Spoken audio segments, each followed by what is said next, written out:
Hello and welcome to the Third Sector podcast. I'm Lucinda Rouse. And I'm Andy Ricketts. Each week we bring you half an hour of discussion and debate about the important goings-on in the charity world.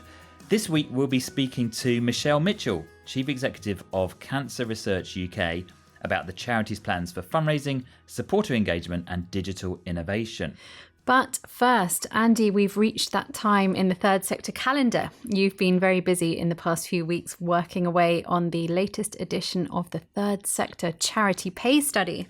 Indeed I have, yeah. It's a very big piece of work that we do now every year where we analyse the amounts paid by the top 100 charities ranked according to their highest earner. So we find out basically the biggest salaries that charities in the UK are paying by using Charity Commission data to find the highest paid. Yes, lots of trawling through annual accounts. And why do we do this? We first started doing this in 2013 when there had been quite a lot of public discussion and debate about chief executive salaries at the time. And we wanted to examine what the bigger picture was in terms of what chief executives were being paid at the biggest charities.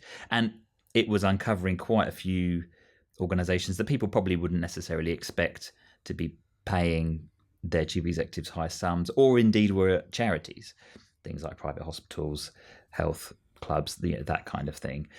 And we've carried on doing that every 2 years. We've now moved it to doing every 1 year. And actually, one thing that's changed is that the Charity Commission has now started publishing the brackets of the highest paid earners.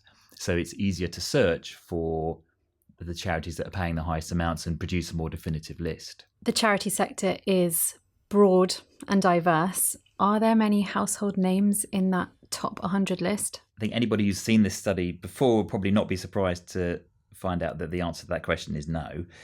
There are very few on the list actually that do large fundraising. So Cancer Research UK, UNICEF, AIDS UK, some of the notable exceptions really, because most of the others tend to be the kind of think tanks, the professional associations, the private hospitals, that kind of thing, that aren't really associated with big fundraising operations. Are there any interesting trends that you've noted in recent years? I mean, there's been a lot of inflation. Have the charity chief exec salaries kept up with that? Yes, and actually that's one of the interesting points to note in this study, in that we have seen an above average amount of inflation in the high salaries paid by the charities on this list. So the entry point to get into the list this year, it was almost £220,000 in 2023. This year it's £232,500, which is 5.5% up on the previous year. The median salary is £285,000 for all the 100 charities on the list, up from £265,000 last year. So that's a 7.5% increase. And it's interesting to contrast those figures with the chief executives organisation Akivo.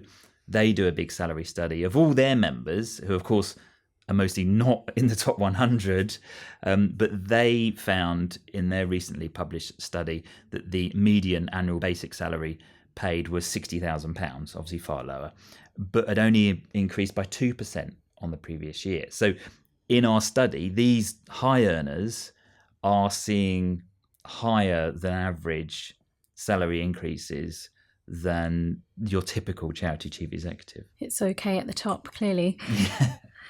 Was there anything else new or surprising that you came across this year? I think we're finding more of these charities in this top 100 are now using bonus or incentive payments. We've seen, for example, we've reported on the healthcare charity MSI Reproductive Choices, formerly Mary Stopes International, that has paid its chief executive, Simon Cook, a bonus that's basically doubled his salary in each of the last 3 years. And I think we are seeing a bit more of that in this study. I think we're seeing more use of bonuses in the top 100 than we had before. And I think that sort of suggests that some of these organisations are thinking a bit more long term about the amounts they pay their high earners. So anybody interested to find out more about this study and work their way through the top 100, where can they find out? They should go to the Third Sector website where they can find all the details published right there. Moving on to our main discussion, we are delighted to be joined in the studio today by Michelle Mitchell, Chief Executive of Cancer Research UK. She's recently marked 6 years at the charity, where she joined after half a decade as Chief Executive of MS Society, and before that she served as Director General of AIDS UK. Michelle, thank you so much for joining us. Cancer Research UK is the UK's biggest fundraising charity, and you had a record year last year for fundraising thanks to a couple of major one-offs. But it's really not an easy time for fundraising at the moment. And I was wondering, what are your expectations for the next year or two in the current climate? So we've had 3 of our most successful fundraising years in our history in terms of the contribution in mass fundraising. And as you said, we had non-recurring items, including a very, very generous legacy. But overall, we are anticipating and expecting a good degree of growth in our mass fundraising. And it's challenging, of course. We face challenges in maintaining and growing the number of individual givers. It's a tough environment on the high street at the moment for our shops. But we have bounced back, thankfully, quickly post-COVID and have invested significantly in future growth in mass fundraising, but also in philanthropy, which has been a major area of growth for us, and partnership and leverage. So in the mass fundraising side of things, what investments have really paid off recently? Well, there's always the long-standing investment in brand. We have invested significantly and shifted and changed our brand. We had a refresh sort of 18 months or so ago, and that's been very successful. At the heart of that was drawing on what is incredibly well known and valuable about our brand, but also emphasising 3 things for me. One was demonstrating our impact for people and their loved ones through decades of investment in research, explaining how we are making progress, doubling of cancer survival in the last 40 years, and telling the story about those steps of progress through research and its translation, and most importantly, illustrating how together we can beat cancer. And that has had great response, and pleased to be topping the charts again in terms of our brand positioning. We also invest significantly in our legacies. You'll know that you often don't realise the benefit of that for 7+ years. So one of the first things I did when I joined Cancer Research UK was make sure we were having the right level of investment in legacy.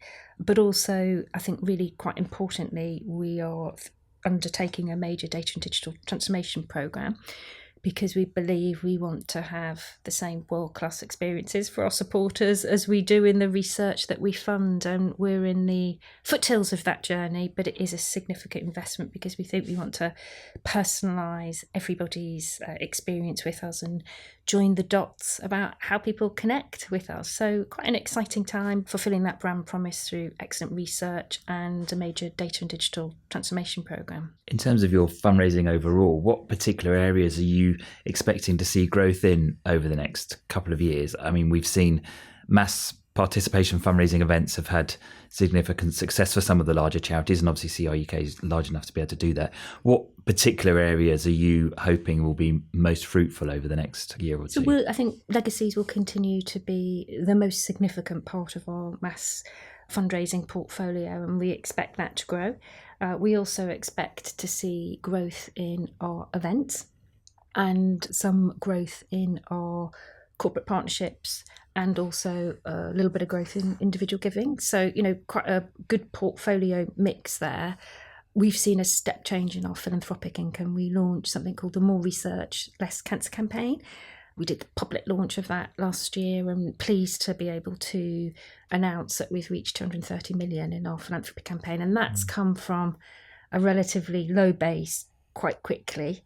And, I've been putting a lot of time personally into building those long-term relationships, working, alongside and side by side with our scientists and inspiring donors, not just here in the UK, but around the world, to support our fantastic work. And are there particular new things that you're looking at the charity at the moment and thinking, we think that's going to really yield some real benefits over the next couple of years, maybe other innovations that charities haven't seen in the space yet? Well, I think for us, philanthropy, that was a big investment and innovation for us. It takes time. You can't build a major philanthropic operation unless you align your organisation, have a brand that speaks to that audience. Of course, it's always built on the promise of incredible world-class research. So, that's been a big innovation for us. But the major one, I'd say, in terms of our mass fundraising, will be the capabilities that we are developing currently as a result of a major data and digital transformation programme. So what we would hope in a relatively short period of time is we're able to paint a picture or join the dots on every single experience that you have with us, whether you've left a legacy, you regularly shop with us on your high street, or you've maybe participated in an event, and then be able to inspire, connect with our beneficiaries and supporters based on their experience with us and their needs and aspirations. And I think that will be truly transformational in time. But we're at the foothills of that at the moment.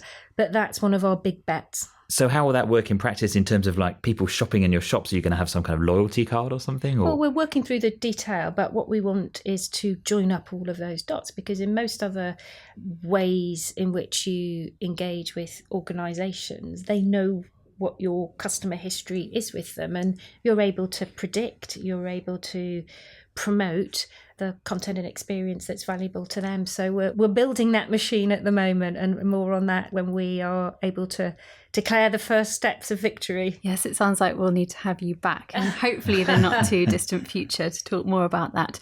But tech and data in general, there's a lot of talk in the sector about how we can stay with, if not ahead of the curve, in terms of technological innovations, in terms of use of artificial intelligence and so on, to make charities run more efficiently.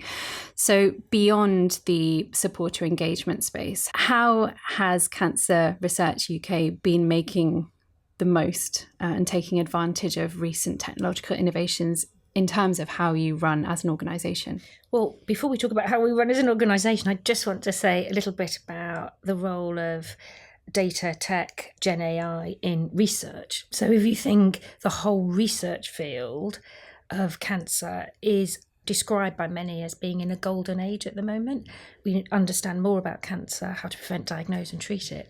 And then data and AI and Gen AI are propelling our ability to do exactly that. And we fund some of the world's best scientists here in the UK who are using those capabilities at the frontier. We had a piece of research that reported only a couple of weeks ago through using AI. Researchers in Oxford had demonstrated that there are two types of prostate cancer which we hadn't realised before. So to give you a sense of it's enabling leaps in our understanding.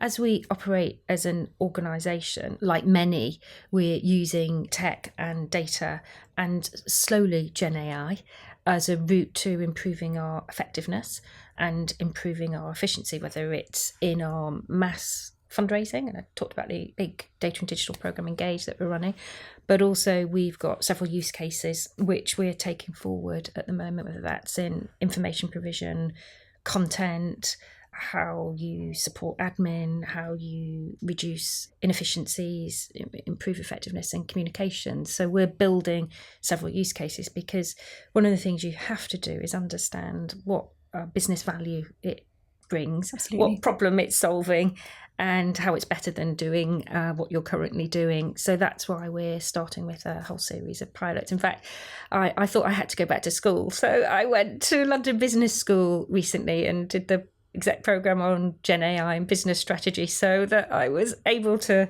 participate in many of these discussions that are going on in a slightly more informed way than a couple of years ago. Would you recommend that course for other charity leaders? Well, I enjoyed it, yeah. Because, of course, as leaders, you do have to upskill, and that's got to be a continuous part of your learning and development so you can lead. One of the things that obviously charities across the board are struggling with at the moment is the government's announcement that they're going to increase the rate of employer national insurance contributions by 1.2 percentage points in April. What does that mean for a charity like CRUK? Is obviously a huge employer. What does that mean for your financial bottom line, and how are you addressing that? Well, I think charities are facing huge opportunities, really. There's significant unmet need out there. There's new ways in which people can build business models, use data and digital tech to lower cost and further reach. So there are opportunities, but there are challenges. So I'll talk about a couple that we've faced more recently. One is inflation. So the impact of compound inflation is significant. In the last previous 2 financial years, that accounted for £26 million for us. Obviously, we've assessed what the implications from the budget will be, not just in terms of national insurance rises, but also the national minimum wage. And it is significant, and we have to absorb those costs. Can you put a figure on that? What do you think? For us, it would be about £5 or £6 million. But we look at it over a 10-year period as well. We don't look at it just in 1 year. We have a 10-year financial model. We look at it, but it's about 5 or 6 million alone in national minimum wage and national insurance costs. A year, is that, or over that period? No, that's a year. Right. So it's one factor in a range of factors we look at when we are assessing our overall financial position. But, what we have to do is, it remains today the number one factor, top of mind for me, is our finances and the amount we can invest in research. It's that's our rate limiting step. It's not the pipeline of research. In fact, one of the saddest things about my job is I often go to the peer review scientific committees and I see research which is forefront outstanding. So this is the very best of the very best of the very best, and we don't have the finances to fund it. These are people who could have major breakthroughs with their research in the prevention, diagnosis and treatment of cancer. So I'm so mindful all the time. You have to grow your way out of this situation. That's what my view is. We have to ensure we have income growth. I've talked about different ways in which we do that. Very diverse portfolio ranging from 10 years to 3-year returns and that diversity of that portfolio is absolutely critical, because it means you're resilient during periods of crisis, which we might come on to. And then the third element has to be, you have to set yourself up for success. You have to be effective, change how you operate, as well as being efficient. And we have a very tight control of our costs as well. So that combination of understanding, you grow your way out of this situation, you ensure you're more effective and you are efficient, has tended to be great pillars by which we build a sustainable long-term financial plan which has growth and investment in research for us. And in terms of the voluntary sector's relationship broadly with what is, I guess, still a fairly fledgling government, what's your assessment of where the sector is at with the Labour government? Obviously, they've got this work going on in terms of creating a new covenant between the voluntary sector and government. As the UK's largest fundraising charity, how do you assess that relationship at the moment? Well, I think it's very early days with the government. We have worked since we came into fruition with political parties of all persuasions, governments of different types, shades and colours. And we always start with the evidence. What is the evidence of the problem we're seeking to solve, and constructively engage right across, not just the UK government, but in Belfast, in Edinburgh, in Cardiff, in the parliaments and assemblies there. Some really good early signs from a cancer perspective. We've got the tobacco and vapes bill going through Parliament at the moment. I had a unanimous second reading, which means my son, who's 15, will never be able to buy tobacco products in the UK, which I think is seismic. It is bold. All credit for the largely cross-party consensus there. And then there's the commitment around a process for the 10-year health and social care plan. Well, it's the health plan. It should be the health and social care plan, and a further commitment around a 10-year cancer strategy. So good early signs for us. For the sector as a whole, people are feeling very, very bruised about the budget. The government face really tough economic challenges when you look at the numbers, and it's yet to be seen what the role will be in future, I think. So all to play for, but early days. And in terms of Cancer Research UK's own advocacy work, is there anything that you've changed in recent months in response to the change in government? Any new approach that you're taking? Not really. we have these pillars on which we approach things. So the first one is evidence. One of the things we felt, quite disappointed with the last government was there was talk of a 10-year cancer strategy. It didn't quite come about. We decided to do that work ourselves. We engaged leading experts in research, in innovation, in the health system, public health, economists, cancer patients, to say what would it take over 2 terms to ensure the UK becomes world leading rather than world lagging in cancer outcomes, and work with economists to do a cost benefit analysis of that programme. So we had one, using the word oven ready, for whoever was going to be the next government. And I think there, the principle for other charities is come with evidence, come with solutions, recognising, a fair bit of Whitehall has been hollowed out over more recent years. I think that's a very helpful way to engage, and that's been well received. So we carry on doing what we're doing and always constructively engage. And is there a piece of advocacy work that the charity has done in recent years that you're particularly proud of?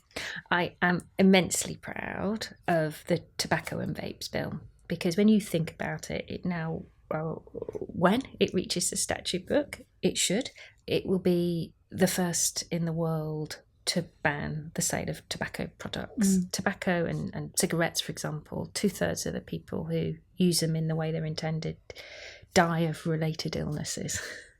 It is really awful, shocking, and if we as a country can take bold moves like this, and this government's supported by many people across the House to make this bold measure. And I think, why am I proud? I'm proud because of the impact it will have. Proud because we'll be the first in the world, because New Zealand did have it, but had to kind of dropped it as a result of the coalition there. And I'm proud because people said to us 5 years ago, well, this won't go anywhere, will it? No government of any hue will support a piece of influencing or campaigning of this nature. And I think what it shows you is you've got to stick with what you think is right.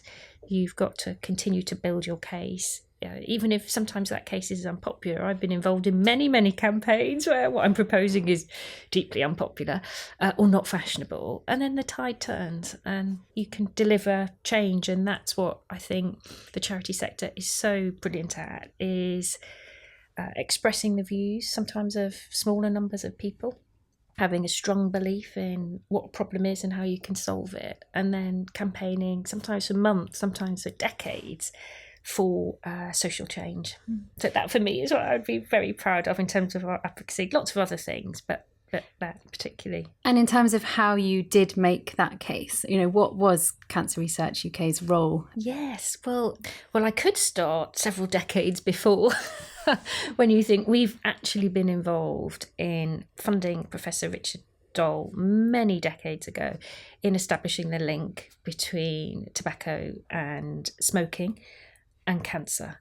And then every major milestone on the way, whether it was changing the packaging of tobacco products, the accessibility of them, ensuring people were not allowed to smoke in cars with children, to rolling out the lung health screening programme. All of these have been steps in a bigger campaign, and this was the next one for us. And we did it through always evidence, promoting solutions, ensuring that they were well designed and implementable, and then building cross-party support and support across the public, as well as working with like-minded organisations who also supported this change to build a powerful coalition and collaborations, and kept on going when no one really wanted to listen, and just continued to make the case. And that's proven to be a good set of ingredients to affect change in the mid and long term. Yeah, and just demonstrates the critical importance of charities with the strong evidence that you have to keep that going and keep that momentum behind campaign for change as governments come and go with their respective agendas. One of the things that Cancer Research has recently announced is that it wants to increase the proportion of its staff that are from ethnic and minority backgrounds to 19%. Mm-hmm. What steps is the charity taking to actually achieve that goal? And what other things might charities outside of CRUK be able to look at and think, yes, because we know this is an issue in the sector in terms of underrepresentation, particularly at senior level. So what steps are CRUK taking? To put it in context, we have an organisational-wide quality, diversity and inclusion strategy, and we link that philosophy to our mission. One of the reasons we focus on lung cancer and smoking is it remains the single biggest cause of death, and it's largely people from lower socioeconomic groups who continue to smoke. EDI for us is about many things, particularly in relation to ethnic minority staff. There are a number of steps that we've taken, I think, which have been helpful. One of which is being more attractive as an organisation, explaining what EDI means to us, our mission, lung cancer being one, how we translate that across the NHS, which groups are being left behind and what action needs to be taken. People want to work in an organisation where they see the issues that affect them and their families are reflected in the priorities that are set. I think specifically in relation to our people, we've anonymised CVs. We have, for all senior roles, balanced panels for interview. We have developed a programme called Ignite, co-produced that with my ethnic minority colleagues. It's a very competitive programme, so it's attracting the very best talent in the organisation who compete to go on a course which is for leadership development programme, which is for ethnic minority staff alone. So I think those combinations of issues do you focus on, and putting in place steps to ensure the best talent is available and people are given the greatest opportunity to compete and succeed is begun to deliver results. But, it's been the slowest element of our programme, I'd say, our EDI programme, but pleased with more recent progress. And does it extend to more than just looking at ethnicity? Are there other areas such as disability, for example, that you're also keen to work on? Yeah, well, we've had there or thereabouts for all the time I've been there, and I think before I joined, a 50-50 balance in gender in our top leadership roles. So that's been a long-standing area of focus and commitment for us. And we have really good staff networks. We've listened to our staff who've told us in several areas how we could improve, one of which was around disability. So we had a programme on that. But we use our staff survey, we use and work with our staff networks, and then we take action on where we think we need to improve. And working with disabled colleagues has been another area of focus in recent years. Just a final question for you. You are a couple of years into a longish 10-year strategy, I believe. Yes, we are. And we've touched on different parts of it over the course of this discussion, although I haven't asked you directly about it so far. But I wondered if there was another charity leader listening to this who is about to launch a new longer-term strategy. Is there anything that you would tell them in terms of tips or advice? The first one, I think, is you have to really focus on what is the impact first you want to create, and your strategy is your long-term journey to get there. But in the long term, we're all dead. So you have to have a really clear view of the innovation and transformation you need to be making every 3 years or so. So focus on impact. Be clear about your strategy and your goals, but give a great emphasis to innovation and transformation, because standing still is not going to get you there. I think the third is don't think it's only about your own resource. If you think expansively about partnership and collaboration, you're probably able to achieve a lot more with others than doing it on your own. I think you have to have an ambition about learning and being quite resilient, because the world around us is changing incredibly quickly, and those organisations that don't change quicker than the world around them are going to fall behind. So getting that muscle memory of trying new things, experimenting, piloting is critical. You've got to empower your teams. and be absolutely honest and transparent in your communications throughout the whole process. And then I'd say finally, you can't do strategy without really understanding your finances, and you need to build a process which fits the circumstances you're in at the time. I've seen many organisations go on incredibly expansive strategy processes, but really their issue is finances, and they've got some hard choices to make pretty quickly. Or organisations who are too financially driven, perhaps not opening up to growth and innovation. So find the right mix for you, but there'd be some of the areas I would stress, and involve and engage people at all levels. Your trustees, your stakeholders, your beneficiaries, but do it quickly and get going with the work that needs to be done as a consequence. What a wonderfully comprehensive list. Michelle, thank you so much for that, and thank you so much for joining us. Thank you.